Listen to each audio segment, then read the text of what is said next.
Bonjour à tous et à toutes, nous sommes sur Twitch, sur YouTube et sur toutes les plateformes de podcast. Nous sommes le 12 mai 2023, il est à peu près 10h en France et à peu près 17h au Japon. Et nous sommes ensemble comme chaque vendredi de 10h à midi pour un nouvel épisode de Soft Power, la matinale pop culture hebdomadaire engagée dans laquelle on fait un point critique sur l'actualité de la semaine passée. On parle politique culturelle, on parle gros sous, le tout en écoutant de la musique d'animé dont les références sont affichées à l'écran pour celles et ceux qui suivent l'émission en vidéo, c'est par là. Cette semaine, on va revenir sur de grandes figures de la pop culture puisqu'on parlera de la sortie de la série événement Bardot qui retrace une partie de la vie de l'immense icône qu'a été et qui est encore pour beaucoup Brigitte Bardot, même si c'est pas forcément pour les mêmes raisons. On parlera de la sortie d'un nouvel album pour les Schtroumpfs, réalisé cette fois par Thébault pour le compte des éditions Le Lombard. On va parler de quoi ? On va parler du colossal, de l'immense, du fascinant Arnold Schwarzenegger, décidément très loin d'être à la retraite, puisqu'il va revenir à la fin du mois dans une nouvelle série pour le compte de Netflix, mais surtout début du mois prochain dans une série documentaire sur sa vie. C'est de ça dont on va parler.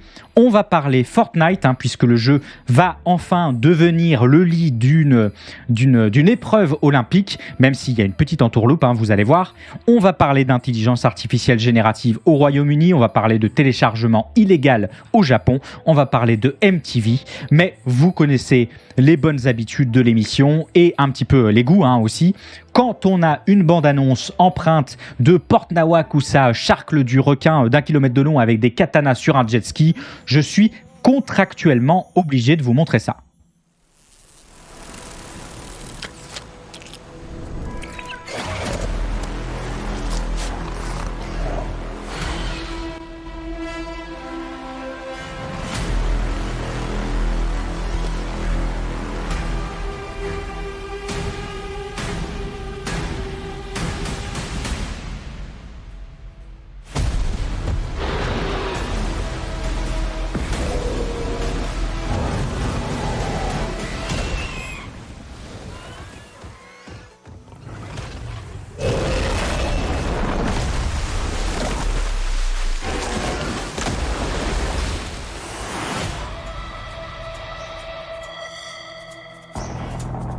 Jonas, on a besoin de toi.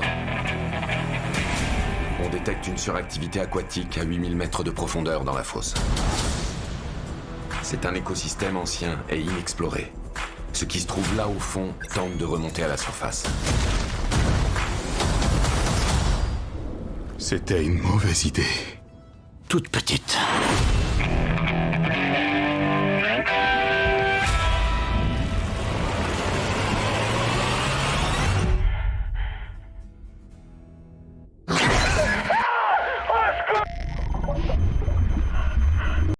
Jamais vu ça. Il chasse en meute.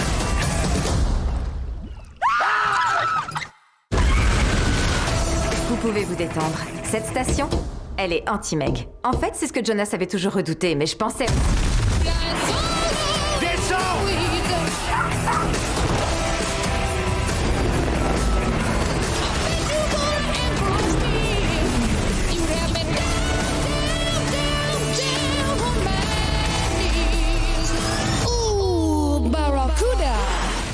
Des requins de la taille d'un déjeuner à l'Elysée, des combats de katana sur des jet skis, Jason Statham, des affrontements aquatiques, des vitres explosées et puis Jason Statham. Ce mardi a été diffusée la bande-annonce de Meg 2 The Trench en eau très trouble en français dans le texte ou Mégalodon 2 La Fosse au Québec.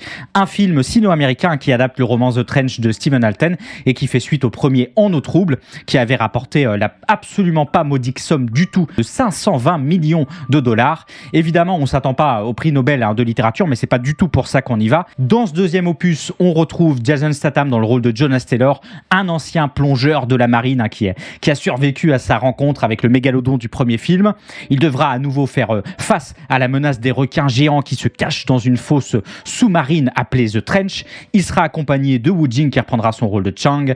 Rien de caricatural, évidemment, le directeur d'une station de recherche océanique, évidemment, tous les clichés s'accumulent, ainsi que Sienna Guillory, Cliff Curtis etc., etc., etc. Le film est réalisé par Ben Wheatley, connu pour ses films de genre comme Kill List, High Rise ou Rebecca, surtout pour Kill List, faut être honnête, et qui succède ainsi à John Turturro qui avait réalisé le premier film. Et ce qu'on peut voir dans cette bande-annonce, c'est que la relative timidité du premier film, qui osait peu aller dans le n'importe quoi, réclamé par son genre, pourtant, a l'air d'avoir complètement sauté au profit de scènes absurdes et jouissives au possible, de gros monstres partout et des hectolitres d'hémoglobine qui, moi, me font absolument très envie. Que voulez-vous ? Je suis un homme simple. Et si je vous parle de ce film aujourd'hui, outre que je serai évidemment jour 1 en salle en me cherchant toutes les excuses du monde pour justifier mon plaisir coupable, c'est justement pour vous parler précisément de cette avalanche d'hémoglobine et cette litanie de mort qui s'annonce à l'écran, parce que le problème, c'est que normalement, sauf surprise de dernière minute, le film sera PG-13.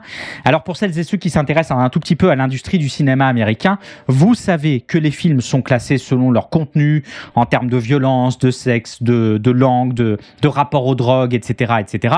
Originellement, c'était le code Hays, mis en place dans les années 30, qui servait de code d'autocensure à l'industrie afin d'éviter, entre autres, une éventuelle censure de l'État fédéral a posteriori, ce qui aurait eu des conséquences économiques majeures et probablement dramatiques. Mais ce code, qui reflétait une vision morale, conservatrice et puritaine de la société américaine, avec tout ce que ça implique d'homophobie, de racisme, de tout ce que vous pouvez imaginer, et qui était en place d'ailleurs, qui avait une place très instable dans la société, puisque ces directives étaient appliquées par des commissions de censure au niveau des États. Ce code a été remplacé en 1968 par un système de classement en 4 tranches, désormais 5 depuis 1984. La tranche tout public, la tranche G, la tranche PG avec un accord parental souhaitable, le fameux PG-13 très souvent recherché par nombre de blockbusters au budget faramineux où l'accord parental est recommandé et le film déconseillé au moins de 13 ans. Des conseils, des recommandations, bref, vous avez compris, faites un petit peu ce que vous voulez. Et les fameux classements, les fameux rated R et NC-17, R qui vous demande, si vous avez moins de 17 ans, de venir obligatoirement accompagné d'un adulte, et NC-17 qui est réservé à un public majeur. Mais le problème de ce processus de classification, c'est qu'il est complètement opaque. Si on connaît les studios qui font évidemment partie de la Motion Pictures Association of America, la MPAA, qui en a la charge, puisqu'on y retrouve Paramount, Sony, Netflix, Universal, Disney, Warner Bros, la crème de la crème, les meilleurs des meilleurs, on en sait déjà beaucoup moins quant à la nomination des membres par la division qui est précisément chargée d'attribuer la classification des films. On sait seulement que les membres doivent être des parents d'enfants âgés entre 5 et 17 ans au moment de leur recrutement, qu'ils doivent avoir une bonne connaissance de la culture américaine et des valeurs sociales. Si vous trouvez que la caméra est floue, c'est pas du tout la caméra, c'est bien les conditions de recrutement. Ils sont recrutés par le biais d'annonces dans les journaux, sur Internet. Ils doivent passer un entretien. On les teste sur des extraits de films pour voir leur capacité à classifier de manière appropriée. Et si tout va bien, ils sont nommés pour une durée indéterminée et ils sont révocables à tout moment. Et le truc, c'est qu'on ne connaît pas leur nom. Ils sont tenus de garder l'anonymat pour éviter les pressions et les influences extérieures. On connaît seulement les noms du président et du vice-président du board qui, eux, sont connus publiquement. Actuellement, c'est Kelly MacMahon et Marilyn Gordon qui sont au poste. Et les autres membres, eux, sont recrutés parmi des parents ordinaires qui ne travaillent pas dans l'industrie du cinéma. Et ça, c'est évidemment tout à fait mystérieux. Comment on fait si un groupe de membres se met tout d'un coup à distribuer des classements R ou NC-17 à des films qui, par exemple, leur poseraient certains dilemmes politiques ou moraux bien particuliers? Comment on fait pour tenir responsable de ces décisions un service de classification si il n'y a pas de processus d'appel public, s'il n'y a pas de personnalité publique, s'il n'y a pas d'ensemble de règles accessibles au public qui indiquent clairement ce qui constitue un contenu répréhensible? On fait pas. Et quand on fait remarquer ça à la MPAA, elle nous dit « Oui, mais vous comprenez, on fait ça pour les parents. Nous, on n'a rien contre les films en particulier. » Alors j'imagine que le fait que les classifications sont plus dures, de fait, pour les films qui montrent des rapports homosexuels que des rapports hétérosexuels, ça relève du hasard, j'imagine. On n'a rien contre les films en particulier. On se met à la place de ce qui pourrait gêner les parents américains moyens. Et d'ailleurs, regardez, 93% des parents interrogés s'estiment satisfaits des catégories. Podium incontestable du concours annuel de la langue de bois, ça ça c'est certain. Alors évidemment, les parents sont sûrement plus contents qu'il existe un système de classification plutôt que rien du tout. Et ensuite, ils sont probablement contents des catégories de classification et pas de la façon dont elles sont remplies puisqu'on ne connaît rien au procédé. C'est en partie en tout cas ce que dit Matt Stone dans le documentaire de Kirby Dick sur ce film n'est pas encore classé.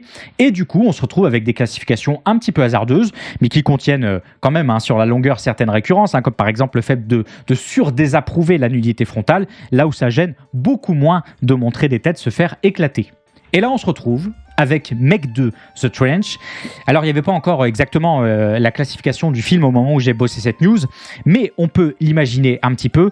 En 2021, le réalisateur Ben Wesley se questionnait quant à savoir si le film serait classé PG-13 comme son prédécesseur ou classé R, sachant qu'un classement R pour ce film, ce serait quasiment l'assurance d'un échec au box-office, puisque le premier The Meg avait gagné plus de 152 millions de dollars rien qu'en Chine, un peu plus d'un quart de tout ce qu'il avait rapporté, et que la Chine a fortement tendance à bloquer l'import de films américains classés R.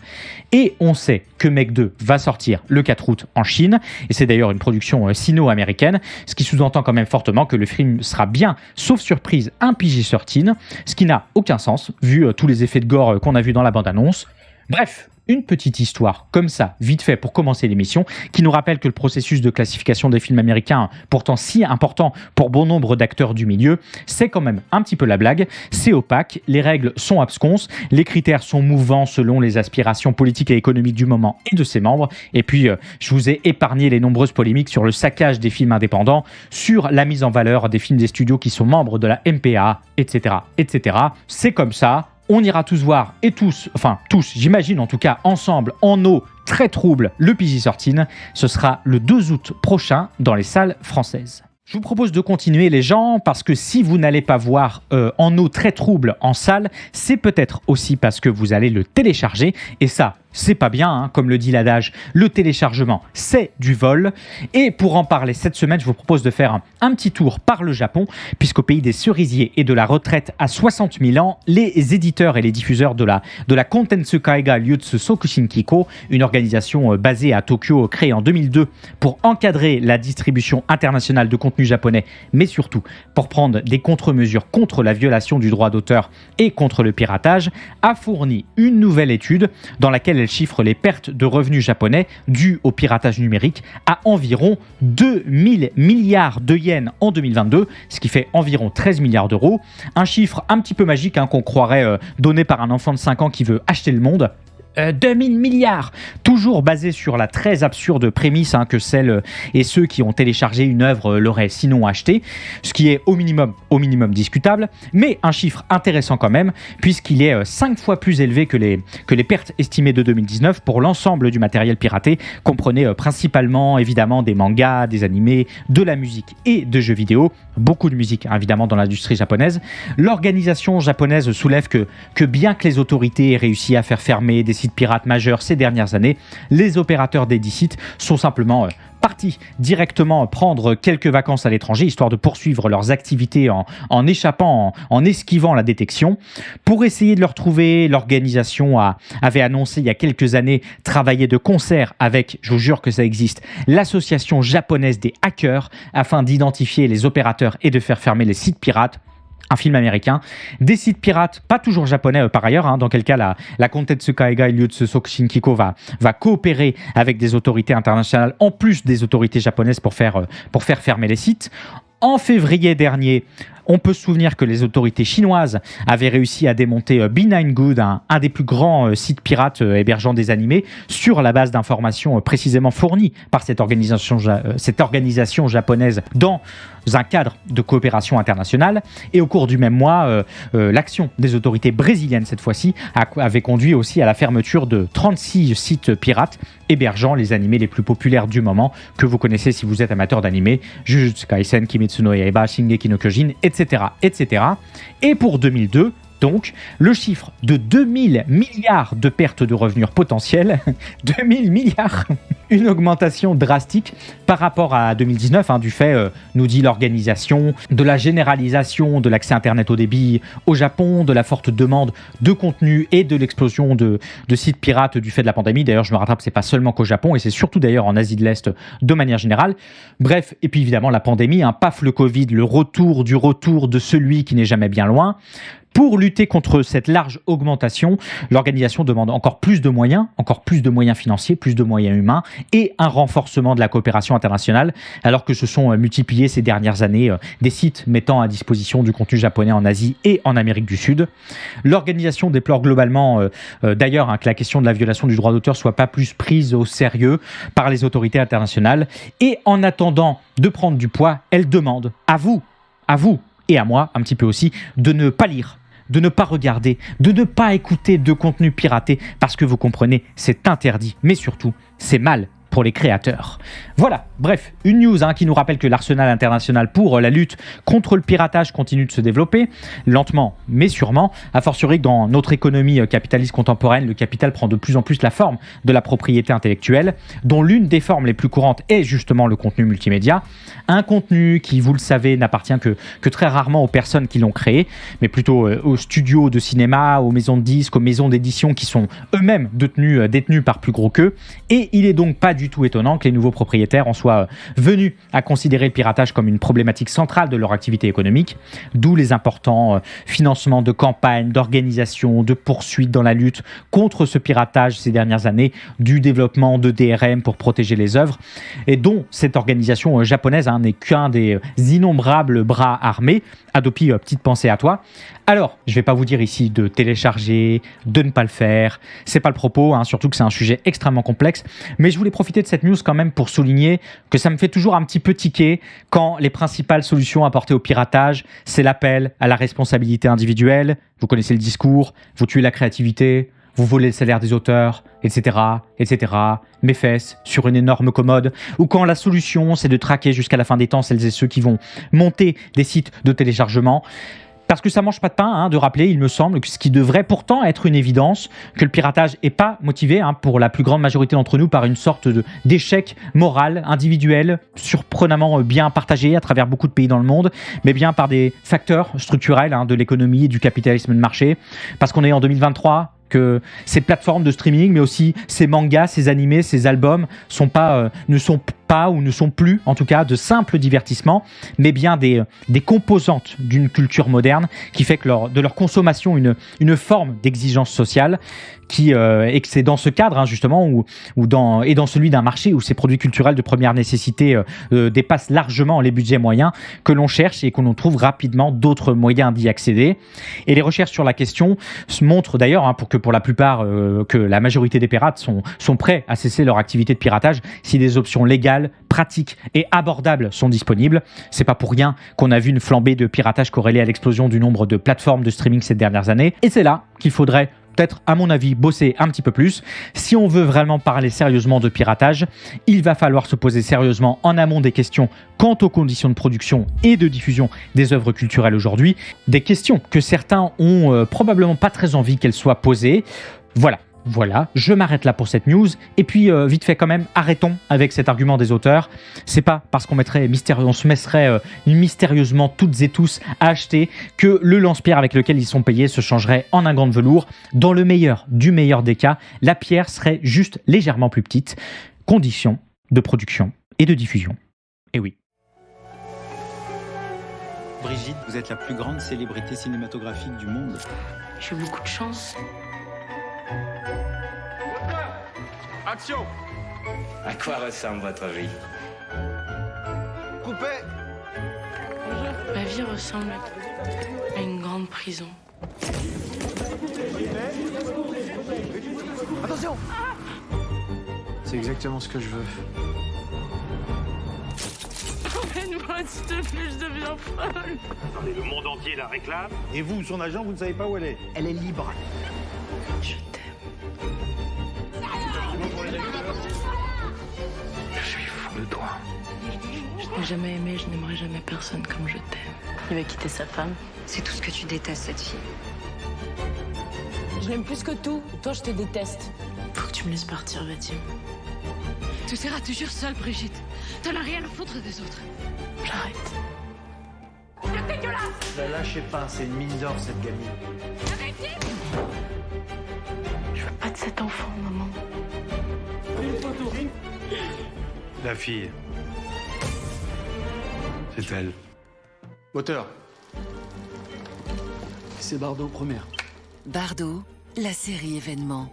Bientôt sur France 2 et sur la plateforme France.tv.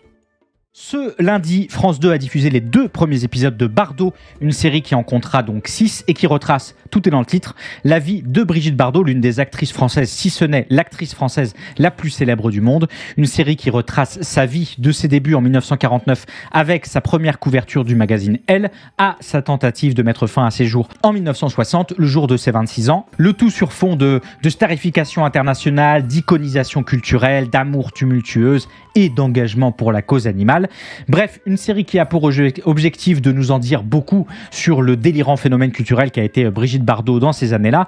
Une série coécrite et réalisée par Daniel et Christopher Thompson, respectivement fille et petit-fils du réalisateur Gérard Houry. Daniel Thompson, qui avait notamment réalisé La Bûche en 99, Fauteuil d'orchestre en 2006 et Le Code a changé en 2009, des films assez chouettes qui l'ont amené à devenir rapidement l'une des femmes les plus influentes du cinéma français. Et c'est d'ailleurs à ce titre qu'elle avait présidé la cérémonie des Césars en 2022. Une série avec une production assez importante pour être à la hauteur de l'enjeu et de la reconstitution historique. Comprenez, il y a du blé partout. Et on retrouve Julia de Nunes, une actrice franco-argentine jusque-là inconnue au bataillon, dans le rôle de Brigitte Bardot, accompagnée d'un casting 3 étoiles, puisqu'elle donne la réplique à Hippolyte Girardot et Géraldine Payas pour les rôles, dans les rôles des parents de Brigitte Bardot, Yvan Attal dans celui de Raoul Lévy, le producteur qui avait lancé sa carrière, Victor Belmondo dans celui de Roger Vadim, son premier mari et son réalisateur fétiche, ou encore Louis Garrel dans celui de Jean-Luc Godard, le cinéaste qui lui a offert l'un de ses plus beaux rôles dans le brillant film Le Mépris. Et il est assez intéressant de noter que la série a été construite sur bon nombre d'archives et de documents sur la vie et l'œuvre de l'actrice, bien que ça l'empêche pas de prendre aussi des libertés pour donner toujours un petit peu plus de romanesque à cette histoire, ce qui n'est pas personnellement pour me déplaire. Quant à Brigitte Bardot elle-même, eh bien, elle n'est pas associée au projet, elle ne veut d'ailleurs rien en savoir, elle ne dit d'ailleurs pas connaître son existence, mais elle en parle quand même beaucoup, pour quelqu'un qui n'en a jamais entendu parler. Je cite « Je ne suis même pas au courant de ce truc ». Bah aussi, mais je m'en moque, la seule chose qui est importante, c'est ma vraie vie avec moi dedans, et pas des biopics à la con. Au moins, c'est clair. Alors, qu'est-ce qu'on peut dire de ces 2 premiers épisodes ? Eh bien, si le contenant est très propre, on s'ennuie quand même un petit peu avec le contenu. La série souffre pour le moment, il me semble, puisque je me suis dévoué pour y jeter un œil pour cette émission. Abonnez-vous. Une réalisation posée, un rythme lent qui sied pas forcément bien à la sulfureuse carrière qui a été celle de Brigitte Bardot. Et je dois bien avouer avoir pas mal regardé ma montre tic-tac et flic-floc devant toute la sagesse et devant tout ce manque de folie, en tout cas de ces 2 premiers épisodes. Est-ce que j'ai regardé le 2e épisode en vitesse x2 ? C'est une possibilité. En tout cas, les spectateurs ne s'y sont pas trompés tant que ça, puisque si France 2 a évidemment pris la tête des audiences avec le lancement de la série qui a bénéficié d'une production et d'une promotion hors norme sur le territoire français, le premier épisode a réuni seulement 3 millions de curieux, soit 14,5% du public devant la télévision, et le deuxième 2,8 millions, 15,4% de part de marché. Des scores ok, sans plus, mention ensemble un peu juste. Je regrette une très grande passivité en cours et un manque d'investissement personnel, vous connaissez un peu le truc. La chaîne et les producteurs s'attendaient à un démarrage un petit peu plus important, puisqu'il est bien en deçà des scores du final de la saison 12 de la fiction franco-britannique Meurtre au paradis, saison 12, oui, diffusée il y a une semaine sur la même chaîne, et qui avait rassemblé 4,1 millions de spectateurs. Est-ce que le bouche à oreille va produire une Last of Us sur HBO qui avait vu son audience exploser de semaine en semaine ? Rien n'est moins sûr, mais à mon sens, là où la série peine le plus, c'est justement à rendre toute l'envergure et la place qu'a occupée et qu'occupe encore parfois Brigitte Bardot dans nos imaginaires et dans la pop culture. Parce qu'il faut rappeler que celle qu'on surnommait bébé à l'époque, il faut se rappeler ce que ça a été, en tout cas, une élève médiocre et rebelle grandissant dans un milieu bourgeois et conservateur, pléonasme, diront certains, qui est repéré par le magazine Elle à l'âge de 15 ans, alors qui n'est pas tout à fait repéré, hein. Il y a surtout un bras très très long de la famille. Première excursion devant les appareils photo qui va l'amener rapidement à celle devant les caméras. Le Trou Normand en 1952, mais surtout le film Et Dieu créa la femme de Roger Vadim qui va la propulser au rang de star. Un film au succès tout à fait modeste en France, hein, mais au carton total aux États-Unis, où le producteur Raoul Lévy a eu le bon flair de sortir le film. Un territoire où celui-ci va créer un scandale, hein, du fait de son érotisme assez important, qui va permettre de produire une variante d'un espèce d'effet Streisand, puisque tout le monde va vouloir voir le film. Le mythe Brigitte Bardot est né à ce moment-là, et sa renommée internationale aussi. Elle va tourner avec le plus grand, partager l'affiche avec les plus grands. Elle devient l'ambassadrice du cinéma français à l'étranger. Elle est sollicitée en permanence par les médias qui la suivent partout et font d'elle une des premières stars modernes, exposée à la fois aux louanges et aux critiques. Elle fait la une des magazines qui commandent son physique, ses tenues, ses amours et ses opinions. Elle attire la foule à chacune de ses apparitions publiques quand elle ne provoque pas carrément des émeutes. Ses cheveux décoiffés, ses pieds nus, sa moue, son phrasé lancinant, ses attitudes nonchalantes, ses frasques amoureuses, mais aussi ses scandales à répétition, et un peu tout ça vont faire d'elle un modèle aimé, haï, fascinant, craint, un modèle d'inspiration sans précédent pour la mode évidemment, mais aussi parfois un modèle d'émancipation des femmes, une espèce de forme de féminisme qu'elle rejette pourtant totalement aujourd'hui, hein, ça j'y reviens dans quelques secondes. Bref, autant de choses qui vont former une icône totale et intemporelle en France, sur lesquelles les plus grands auteurs ont théorisé. Dans les années 60, on estime qu'elle rapporte autant à l'Hexagone que l'entière Régie Renault. Pas mal. Et encore aujourd'hui, elle est reprise, elle est citée, elle est imitée, elle est révérencée, elle est saluée par des marques, par des actrices de cinéma. On peut penser à l'hommage que lui avait rendu à Sharon Stone en 98, hommage un peu célèbre, ou Heather Graham en 2010 pour la couverture du magazine Esquire.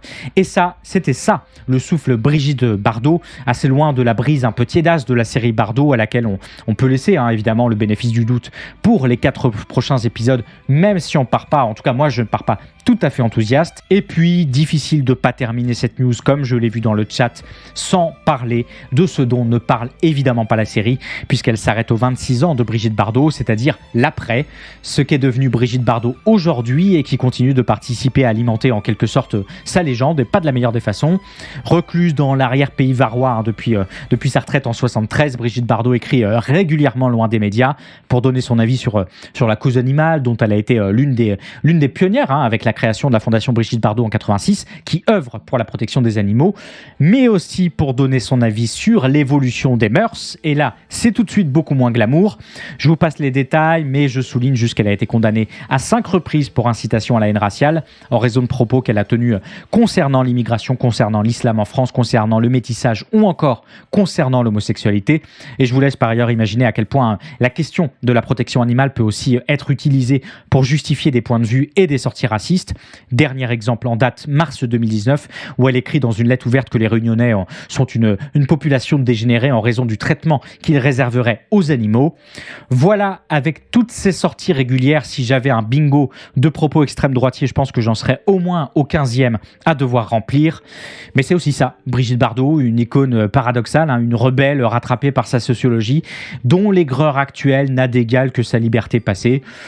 Voilà, c'est peut-être au fond cette dialectique qui manque un peu à la série Bardot pour décoller un peu. Dans tous les cas, Bardot, épisode 1 et 2 sur France 2, en replay bien sûr, et la suite, épisode 3 et 4, lundi prochain à 21h20 pour les plus curieux d'entre vous.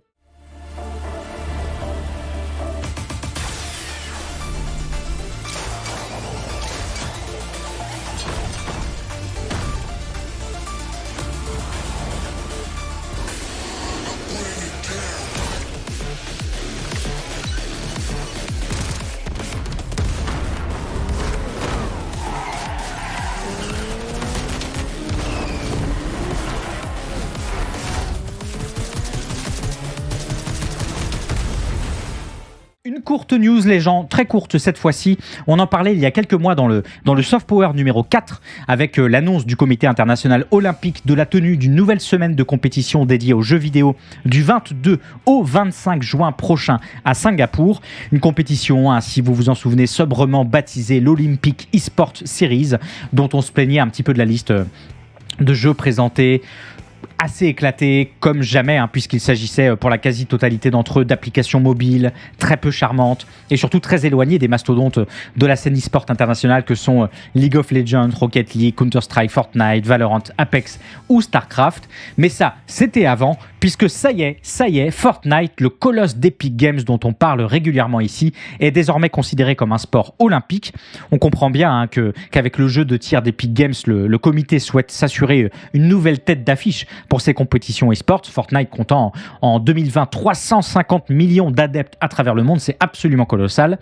Une reconnaissance qu'on attendait et dont on parlait déjà la dernière fois, qui porte en elle de multiples espoirs pour l'avenir du médium et de l'e-sport en général. Ça a l'air bien, si je le dis comme ça. Alors attendez un petit peu, vous emballez pas. On se souvient que le président du CEO Thomas Bach avait dit en 2018 que les jeux meurtriers comme Fortnite, ça n'avait pas grand-chose à faire dans les Jeux Olympiques. Et il ne s'est pas dédié tant que ça, puisque c'est une version un petit peu spéciale de Fortnite qui va être proposée ici, en raccrochant le jeu aux épreuves de tir sportif.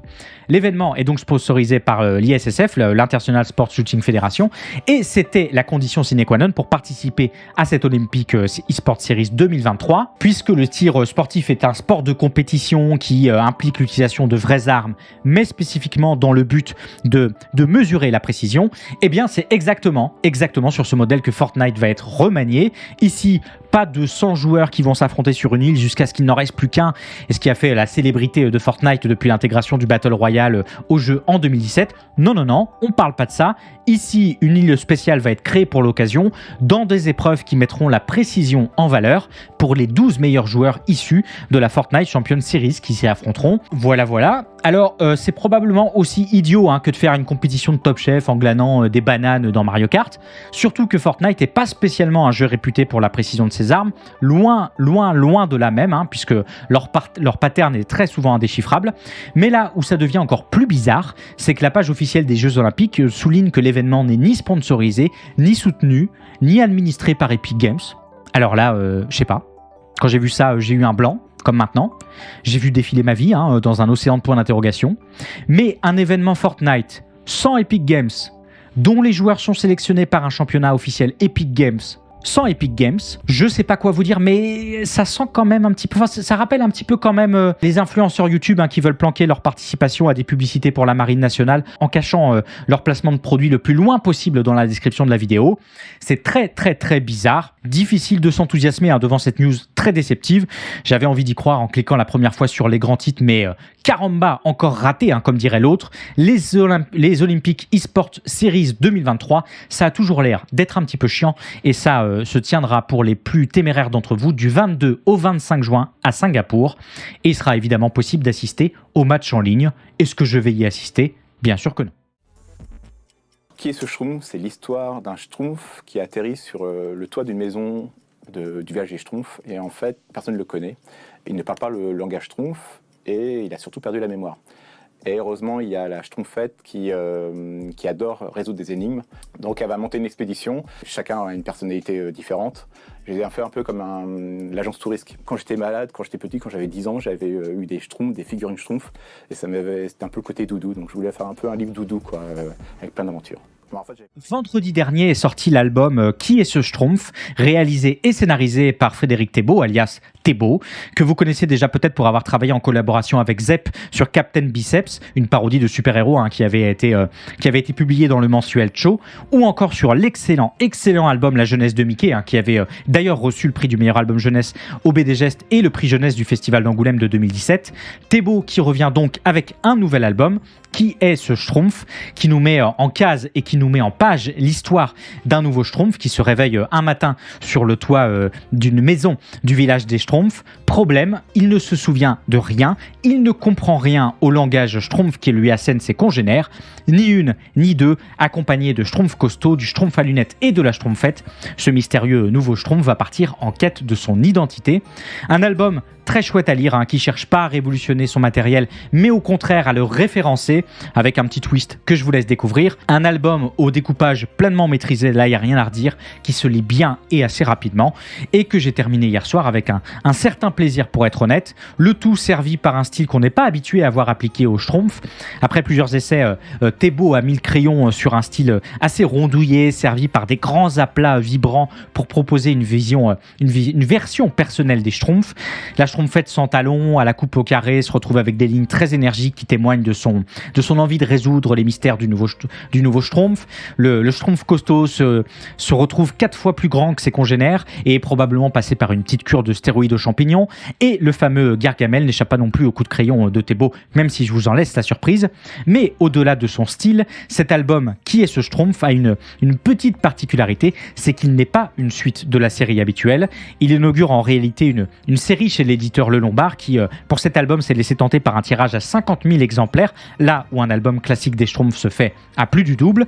C'est le premier volume d'une collection qui verra des auteurs de renom s'inviter dans l'univers pensé et réalisé par Peyo le temps d'un one-shot, nous dit-on. Et ça, c'est pas tant rien dans le petit monde de la bande dessinée franco-belge qui boucle depuis quelques années sur ses franchises d'antan. Si on regarde ne serait-ce que le top 50 des ventes de l'année dernière, en dehors du poids assez fascinant qu'on peut observer des mangas en France, on trouve seulement une vingtaine de bandes dessinées, de bandes dessinées franco-belges. Et en dehors des énormes succès qu'ont été Le Monde sans fin de Jean-Marc Jancovici et de Christopher Blain, et de l'Arabe du futur 6 de Riyad Satouf, on se retrouve avec le dernier tome de Black et Mortimer, le dernier tome de Lucky Luke en 12e place, le dernier tome des Vieux Fourneaux en 35e, le dernier tome de Astérix en 36e. C'est dire si on boucle sur ces vieilles franchises qui ont cycliquement une nouvelle itération, et c'est dire si la question du bon vouloir des ayants droit demeure une question absolument centrale sur le marché franco-belge.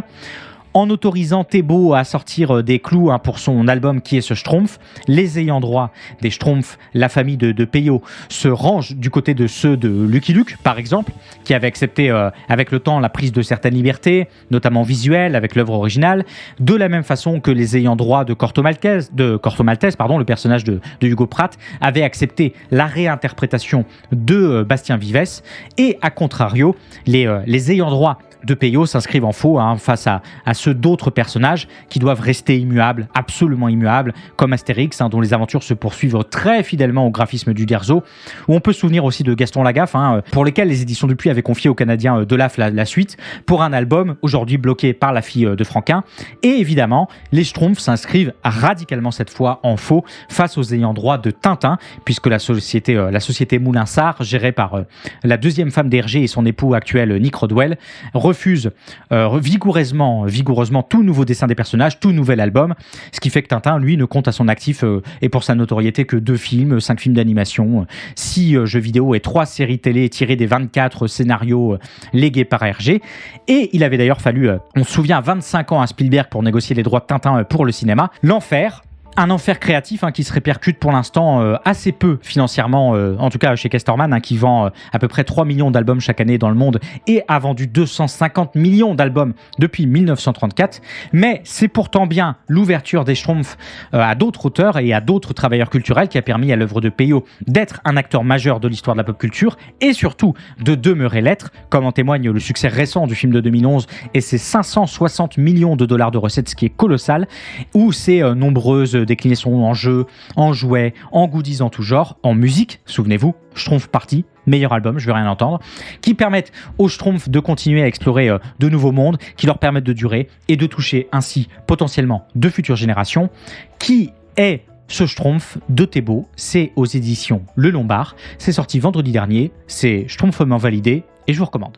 Il est déjà l'heure de la petite pause musicale, vous savez, on en fait toujours une. Pour celles et ceux qui découvrent l'émission, on fait une petite pause de 1-2 minutes avant de reprendre les news, histoire de découvrir ou de redécouvrir ensemble un titre de bande originale d'animé et surtout des petites mains qui sont derrière. Et puis c'est l'occasion de prendre un peu l'air, de remettre de l'eau dans la machine et de follow la chaîne par la même occasion. N'oubliez pas, on se retrouve juste après pour parler de MTV, pour parler d'intelligence artificielle générative évidemment, et pour parler, bien sûr, d'Arnold Schwarzenegger. J'aurais envie de vous parler que de ça. Je vous dis à tout de suite, je lance la musique, si je la trouve, elle est ici, et on se retrouve juste après.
Vous êtes toujours sur Twitch dans l'émission Soft Power, la matinale pop culture, comme chaque vendredi de 10h à midi, évidemment. Petit instant, réclame évidemment pour vous rappeler que vous pouvez soutenir financièrement l'émission en passant par la page Patreon qui est dans la description, ce qui me permettra d'envisager sereinement de continuer l'émission ces prochaines années, c'est le plus important. Et il n'y a pas de petits dons, évidemment. Vous pouvez aussi vous tourner vers un petit sub, un petit prime sur Twitch, ce sera bien aussi. Pour celles et ceux qui viennent d'arriver et qui souhaiteraient rattraper les premières news, vous pouvez retrouver l'émission en format podcast quelques heures après la diffusion de cette émission sur Spotify, sur Apple Podcast, sur Google Podcast, sur Deezer et sur toutes les autres plateformes, les autres bonnes plateformes de podcast. Et bien sûr, si l'émission vous plaît, n'hésitez pas à laisser des évaluations positives partout où vous le pouvez. C'est ce qui aide le plus Soft Power à avancer dans les recommandations. Vous pouvez également retrouver l'émission en VOD sur YouTube, cette fois le lendemain sur la chaîne Lex Tutor VOD. Et puis, bien sûr, le plus important, venir assister à l'émission en direct tous les vendredis sur Twitch de 10h à midi et follow la chaîne, ça fait infiniment plaisir. Cette semaine, vous avez entendu un extrait de la bande originale de Saikyo Onmyoji no Isekai Tenseiki avec le titre Honmono no Tsuyosa, composé par la brillante Alisa Okerazama, dont on pouvait déjà découvrir le travail sur les bandes originales de Jujutsu Kaisen et de Onisan wa Hoshimai, je ne sais pas pourquoi je rajoute un H, mais surtout pour ma part, l'excellente OST de The God of High School, que je saurais que trop vous recommander. Alisa Okerazama, c'était l'artiste de cette semaine sur Soft Power. Thousands of people screaming, Arnold, Arnold, Arnold. And when you visualize something very clearly, you believe that you 100% can get there. There was a lot of things they had to learn, obstacles that they had to overcome. You can get an injury, then all your athletic stuff is over. But the only thing that no one can take from you is your mind. Arnold Schwarzenegger terminated his box office competition. I was looking for another challenge. Politics. Let's get to work. He had no staff, no real plan. Makeup, please. He blew up the political system. There's problems and problems, but I want to do the things that everyone calls impossible. I'll be back. People will remember my successes, and they will also remember those failures. It was very tough on my marriage, on my relationship with the kids. I have caused enough pain for my family. I'm gonna have to live with it the rest of my life. Why did you give up? Well, because my vision didn't talk about giving up. My vision was climbing that mountain. He's the guy who turns his boat towards the torpedo. If you're always hungry, you're never really satisfied.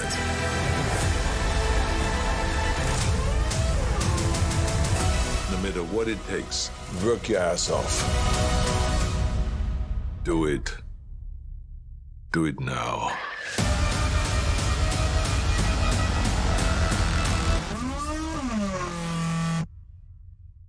Parce que ça ne lui suffisait pas d'être la vedette de la série Fubar qui débarquera sur Netflix dans 2 semaines et où il incarnera un vétéran du CIA sur le point de prendre sa retraite, Arnold Schwarzenegger sera également au centre d'une série documentaire en 3 parties sobrement baptisée Arnold et qui sera quant à elle disponible sur le service de SVOD à partir du 7 juin prochain. Une série documentaire qui relatera le voyage de Schwarzenegger de la campagne autrichienne aux plus hauts échelons du rêve américain et qui couvrira, nous dit-on, ses 3 vies successives. Vous les connaissez, sa vie où il était le chêne autrichien, le roi du culturisme, quintuple Mister Univers, septuple Mister Olympia, celle où il était Schwarzy, sans doute la plus grande star hollywoodienne des années 80-90 avec des films absolument fondateurs pour le cinéma américain, mais aussi pour toute la pop culture occidentale, comme Conan le Barbare, Terminator 2, Predator, Total Recall, True Lies, j'en passe et des meilleurs, et bien sûr sa vie de gouvernateur, où il était gouverneur de l'État de Californie, le tout saupoudré, comme vous avez pu le voir, c'est un documentaire américain, d'histoires de famille, de réussite, d'échecs, mais quand même pas mal de réussite. Bref, une vie proprement délirante, en soi un film des années 80, remise en image par Netflix pour Netflix, dans une série documentaire coproduite notamment par Allen Hughes, qui vient de réaliser Dear Mama, une autre série documentaire qui documente la vie et l'héritage du rappeur Tupac, et qui aura la charge, ça c'est la petite anecdote, de réaliser aussi le biopic de Snoop Dogg pour Universal. Et le tout est réalisé par Leslie Chilcott, connue comme réalisatrice pour Code Girl et surtout pour avoir reçu un Oscar en tant que coproductrice d'un autre documentaire, encore un, Une vérité qui dérange d'Al Gore sur le changement climatique. Est-ce que c'est un hasard? Évidemment non, quand on connaît la carrière politique de Schwarzenegger. Alors évidemment, moi j'ai beaucoup de mal à ne pas dire que je suis très emballé par ce documentaire, même si c'est pas le premier documentaire sur Schwarzenegger.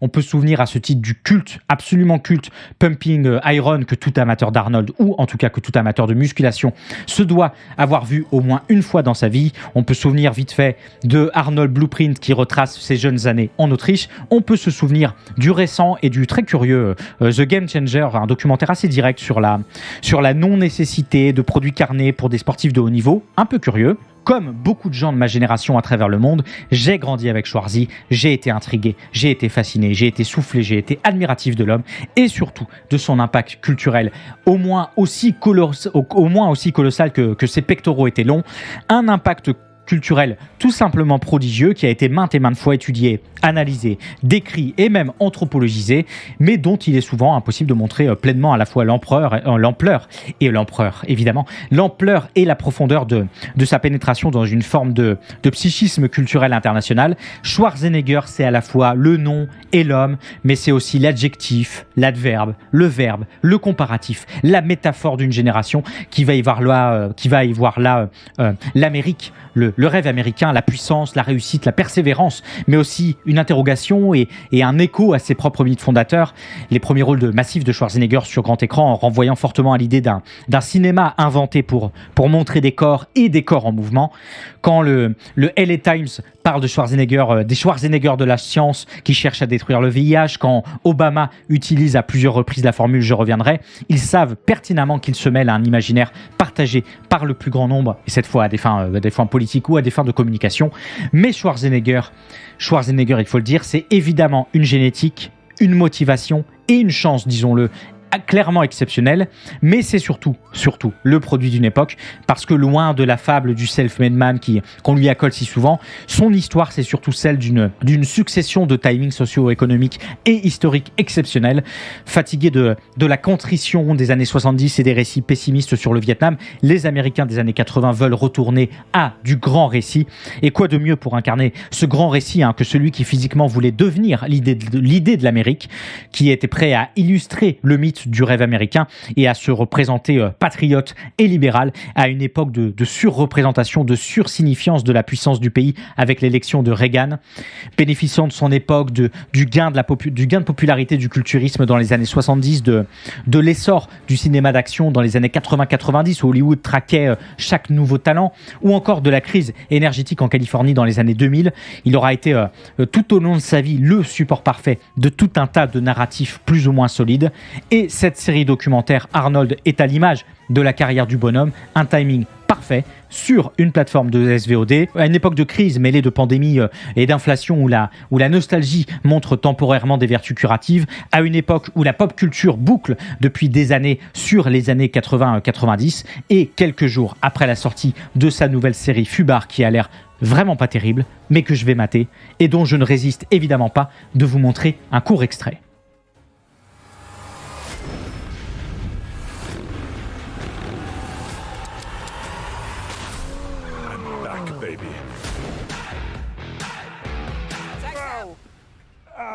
That's what you get for being sentimental.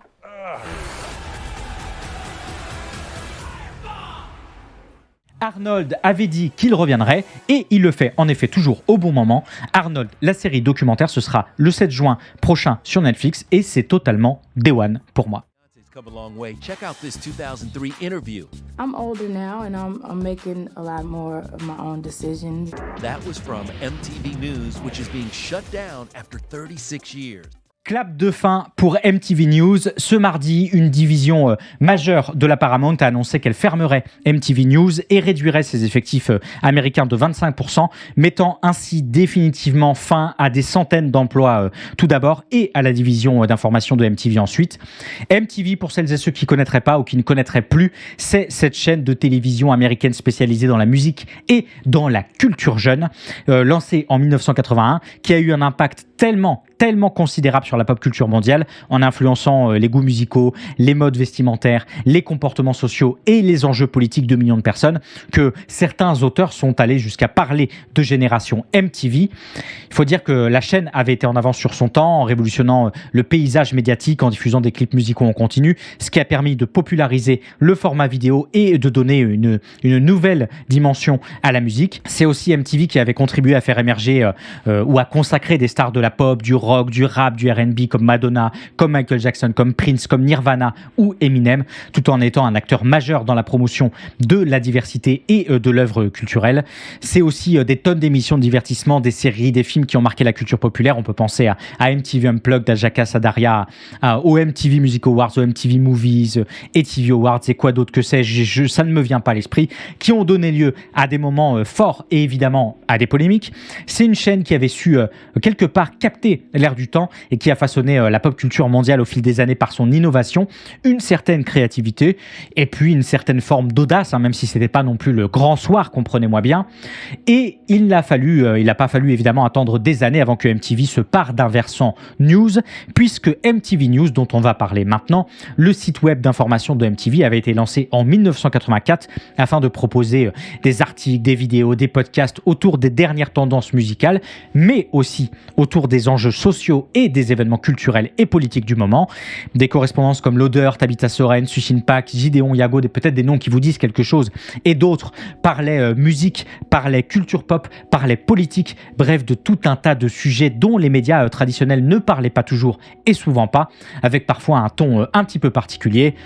Comme lorsque, et c'est probablement l'un des plus grands moments de pop culture du service, en 1994, lorsque l'ancien président américain Bill Clinton est apparu sur Enough is Enough pour parler de la violence en Amérique et qu'il se fait alpaguer par une personne du public pour savoir s'il portait un slip ou un boxer. The world's dying to know, is it boxers or briefs?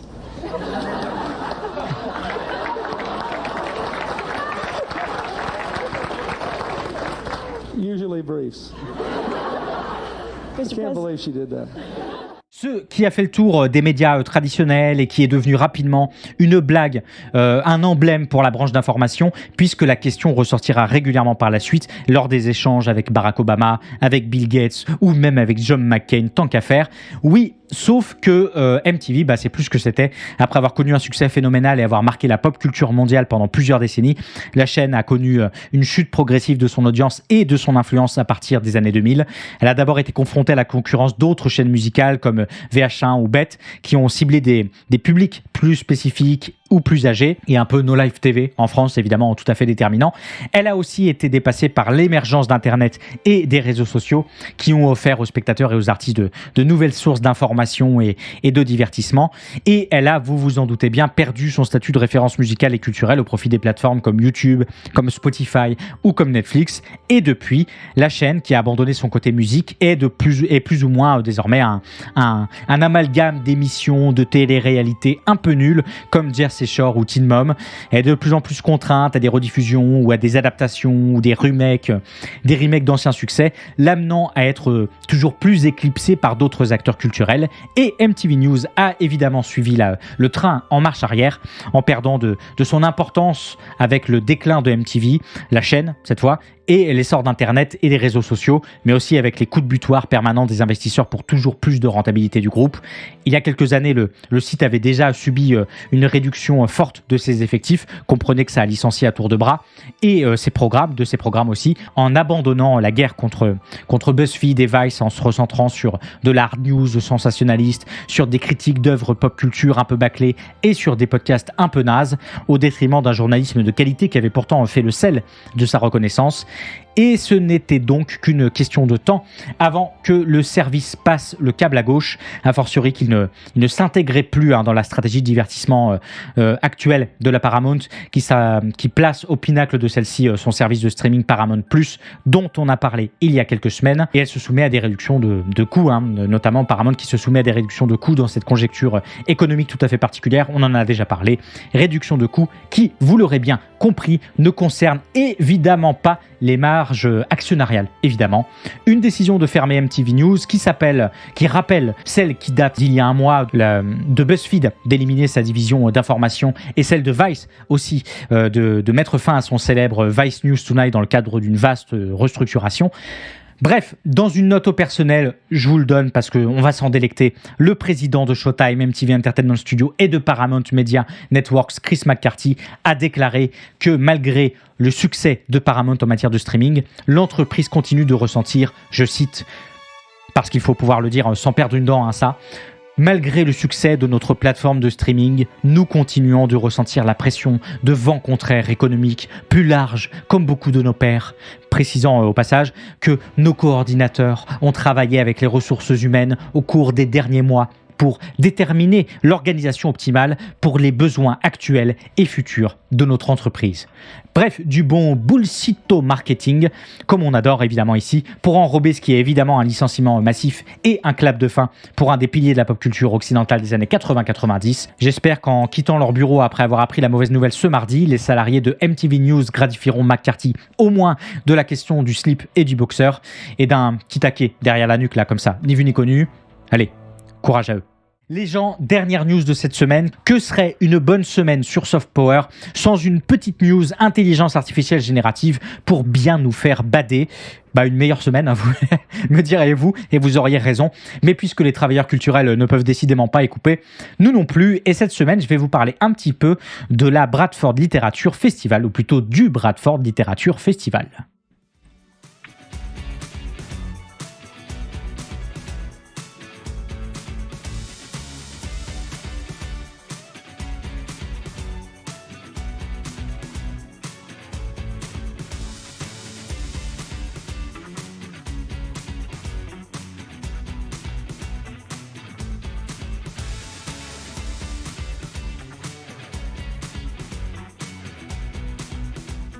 Le Bradford Literature Festival, c'est un festival annuel et un programme culturel permanent qui accueille des auteurs, des poètes, des conférences, des musiciens et des artistes du monde entier. Fondé en 2014, le festival est devenu un événement clé du calendrier culturel britannique et le festival littéraire le plus diversifié du pays.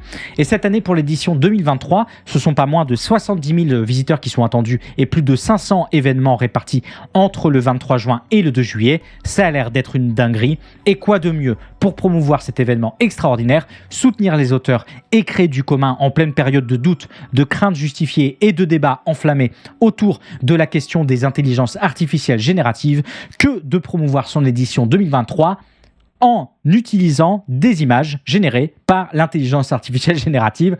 Vous l'aviez pas vu venir celle-là, je vous montre ça. Regardez-moi ça, c'est magnifique. C'est fécos. C'est absolument fécos.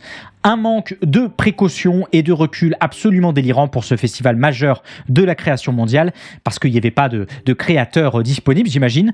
En tout cas, si, il y en avait, puisqu'ils sont absolument tous dans les commentaires sous le tweet, dont je vous offre un petit florilège. Jeanne Bartel rappelle à juste titre qu'il est encore temps de supprimer l'image et d'embaucher un professionnel de la création pour illustrer, ou tout du moins concevoir quelque chose pour l'événement. Joe List rappelle que l'événement organise pourtant des masterclass au sujet de l'illustration dans le cadre du festival et que ça fait au minimum mauvais genre que de passer par une intelligence artificielle pour la promotion. Amish Steele, qui avait été primé pour Dead India, rappelle quant à lui les processus de conception de ces intelligences artificielles génératives qui sont structurellement construites autour du pillage d'œuvres préexistantes produites par des auteurs humains, eux. A fortiori, que c'est pas seulement cette image que vous pouvez voir à l'écran, mais toute la promotion du festival qui a été illustrée par une intelligence artificielle générative. L'auteur et l'illustrateur pour enfants Chris Smoot, qui avait notamment réalisé le très chouette The Iron Man, a d'ailleurs annoncé son départ du festival dans lequel il devait participer à une masterclass autour de l'illustration, pas de mystère, en spécifiant, je le cite parce que ça fait toujours du bien à entendre, l'utilisation d'œuvres d'art générées par l'intelligence artificielle pour le site web du festival, son programme et sa campagne publicitaire sapent la nature même de l'événement qui vise à promouvoir les carrières créatives et le développement des arts. Son point de vue a été repris par d'autres professionnels de la création, dont l'illustratrice Emma Reynolds qui s'était demandé à voix très très haute si l'utilisation d'images générées par l'IA favorisait bien une éthique inclusive du festival, qui était connu jusque-là pour défendre la diversité parmi les artistes et parmi le public.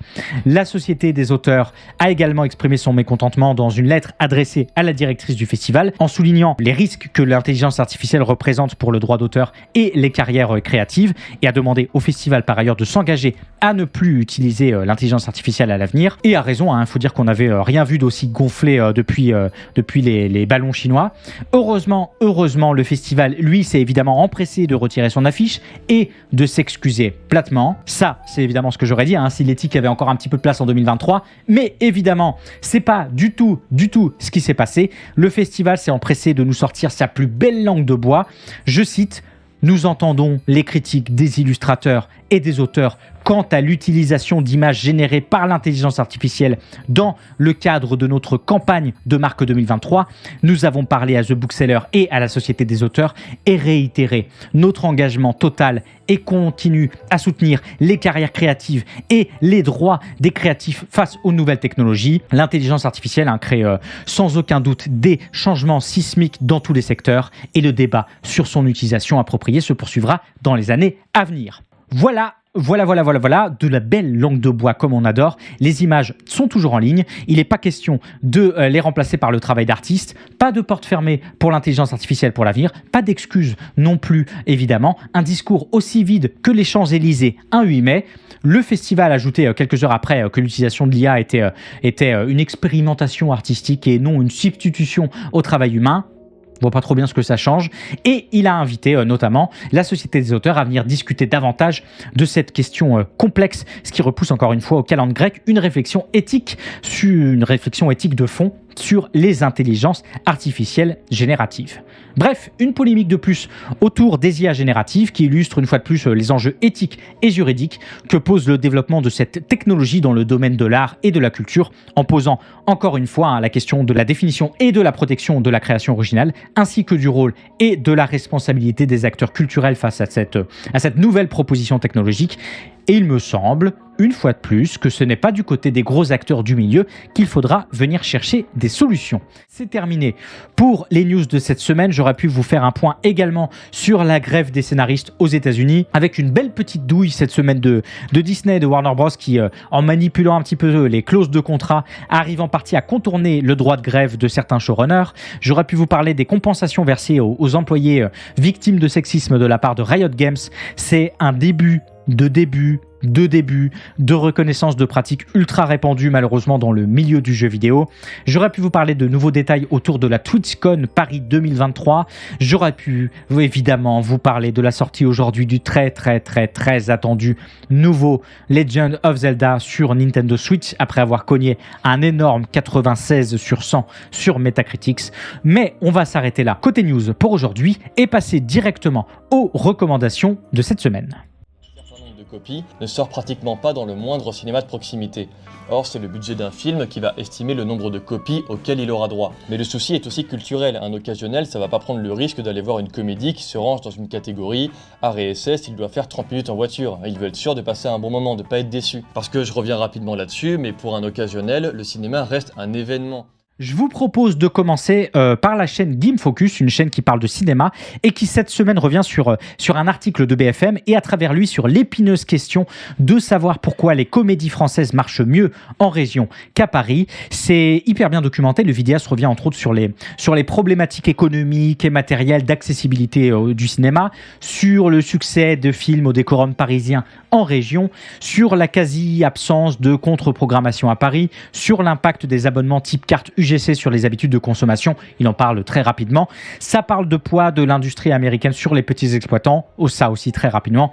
C'est sourcé, c'est chiffré, c'est approfondi contrairement à l'article de BFM dont il est question. Et ça part évidemment sur une première recommandation. Quand BFM parle cinéma, c'est sur la chaîne Game Focus, le lien dans le chat. Tu lances ta partie, tu arrives sur un plateau qui s'appelle le plateau du prélude. Et ce plateau, en fait, c'est une énorme zone tuto. Et il y a un petit moment, plutôt un endroit que j'ai découvert lors de ma deuxième run, où t'as un petit feu de camp qui sort de nulle part. T'as des petits arbustes à côté, t'as une herbe très sèche autour, et le vent souffle très fort. Alors là, quand j'ai vu ça, j'avais tous les warnings pour me dire, ok, bon, le jeu, il veut me dire un truc, qu'est-ce qu'il veut me dire ? Il me dit, là, t'as un feu de camp. T'as un feu de camp ici, et au tout début du jeu, quand tu t'es réveillé, t'avais des petites branches d'arbres. Donc j'ai pris ma hache, j'ai coupé les petits arbustes, j'ai foutu le feu à ma petite branche comme je l'avais appris plus tôt et après mon instinct a fait le reste.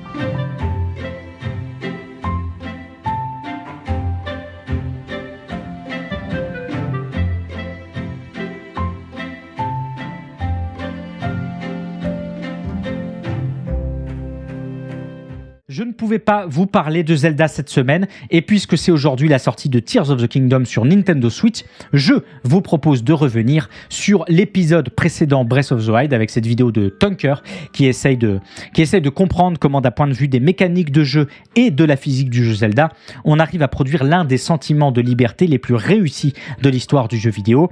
Tunker revient notamment sur la Games Developer Conference historique où Nintendo avait parlé du développement du jeu, ce qui est une rareté et ce qui est en tout cas suffisamment rare pour qu'on en parle encore aujourd'hui, et notamment de l'intégration d'un moteur chimique dans le jeu au-delà d'un moteur physique.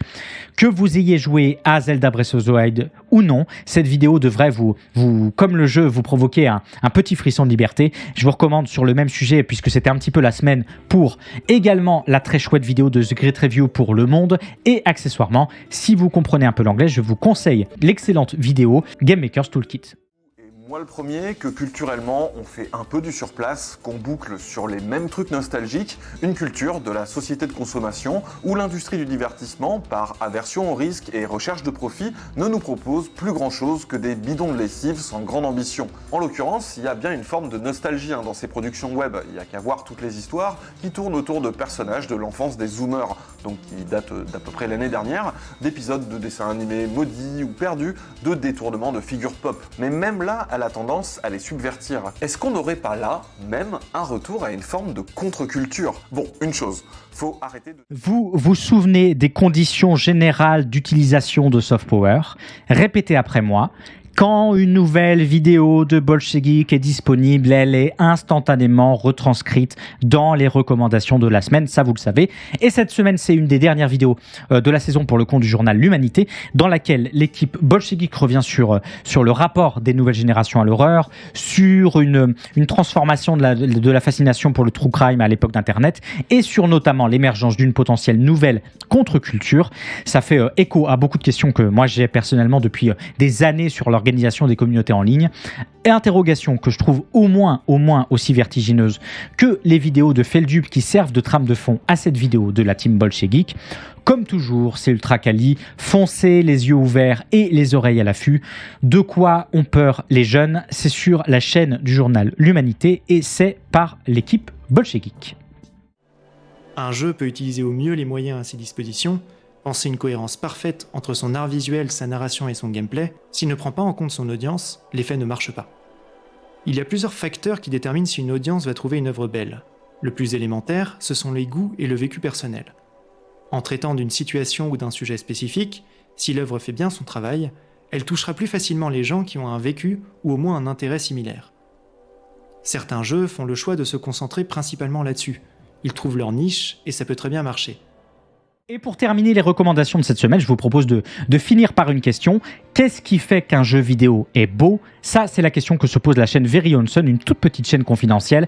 Et pour tenter d'y répondre, elle va voyager à travers la technique, la direction artistique, mais surtout à travers la synergie entre art visuel, entre narration et interactivité qui fait l'essence du jeu vidéo, à travers les interrogations autour de l'audience qui reçoit le beau, de comment elle reçoit le beau, à travers ses références, ses intérêts, sa culture. Le rythme est posé, le ton est hyper agréable à suivre. Je suis sûr que ça va intéresser tout un tas de gens dans le chat. N'hésitez pas à découvrir et je vous balance le lien dans le chat.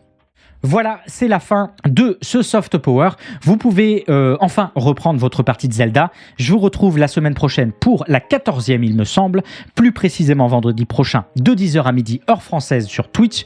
Et comme toujours, vous pouvez retrouver l'émission d'aujourd'hui et toutes les précédentes en format podcast un peu partout sur Spotify, sur Google Podcast, sur Deezer, sur Apple Podcast et dès demain en VOD sur YouTube, sur la chaîne Lex Tutor VOD. J'en parlais la semaine dernière en off, mais l'émission devrait s'agrémenter prochainement d'une 3e partie.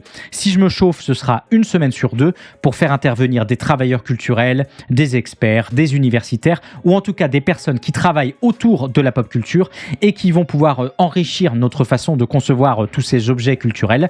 Ça va me demander beaucoup de temps, beaucoup de moyens. Alors encore une fois, si la chaîne vous plaît, vous pouvez soutenir l'émission sur Patreon ou en vous abonnant à la chaîne Twitch.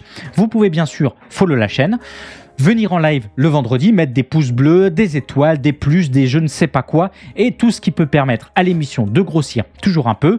Alors merci à toutes celles et ceux qui ont suivi l'émission aujourd'hui. On se retrouve comme d'habitude la semaine prochaine, vendredi 10h pour la 14e cette fois-ci. Allez, ciao!